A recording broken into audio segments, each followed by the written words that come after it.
5 seconds. I am always glad to have an opportunity of meeting different sections of people. There is no doubt that the business community has played, is playing, and I hope will continue to play an important role. I think there is absolutely no contradiction at all in the policy as you, Mr. President, have mentioned just now. We do think that the private sector has an important party to play, but we think that what goes by the name of pragmatism is precisely what you have condemned in the latter part of your speech, that is expediency on the part of the very small section of the people at the cost of the larger section of the people, and unless the business community realizes this, it is no use talking of obligations to the public unless you know exactly what that means. It is no use talking about pragmatism unless you know where in the interest of the country lies. It is no use talking even about desirability of production unless we know production for what. Do we want to produce for the sake of producing, or do we want to produce so that the standard of living of the poorest of our people can be raised? You began and even ended on a pessimistic note. I beg to differ with you. I think there is a buoyancy in the country, in the economic field, in the political field, and in the social field. I think never has India at any time since independence been better poised for advance and for going ahead at a faster rate than it is today. There are many difficulties in our way. May I ask you, are these labor problems, racial problems, the world? Is the law and order problem confined or unique to India? Is it not forced by the United States of America or by any other country which you choose to pick out on the map of the world? Let us be realistic when we are facing these problems.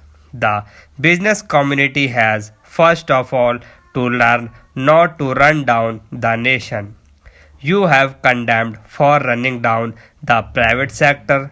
May I ask you to look at the speeches which have been delivered through the years and the number of speeches which I have sat through condemning the public sector.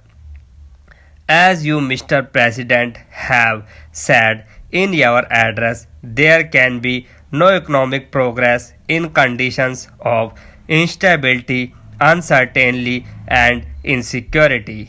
Any attempt at bringing about a greater measure of economic equality will receive a setback in any such environment, and in all situations in which law and order breaks down, it is the poorer sections of the society who suffer most than the affluent section. But I would like to draw your attention to one thing: stability cannot be and should not be equated with the perpetuation of the status quo. Stability cannot be brought about if the present inequalities are allowed to remain or to grow. And unless we take note of the aspirations of the people and engineer change peacefully, we shall be overtaken by events and by far greater violence than you have seen today. Today there is an atmosphere of restlessness in our country and also in every other country in the world and even in the most affluent of societies, as you may have noticed in the media. And countries and countries that were quiet until recently considered to be havens of peace and prosperity do not seem to be quite so now. A new generation is coming up into prominence in all the countries whose attitudes and beliefs differ from those of the older generation in all spheres of life, therefore, whether it be politics or business and industry, we must take note of this new development and refashion our policies and programs so as to respond more readily to the needs of the changing times. Your speech, Mr. President, clubs together the concentration of economic power and political power and considers both to be undesirable. Now, there are adequate safeguards in our political set up against the concentration of political power out federal system with its allocation of powers as between the center and the states is by itself a corrective against any trends toward the concentration of political power. We have now the phenomenon of different political parties holding powers in different states, and in the national sphere also we have a powerful opposition subjecting every move of the government to the closest and most critical scrutiny. But businessmen should ask themselves frankly whether there are similar correctives against abuses flowing from the concentration of economic power.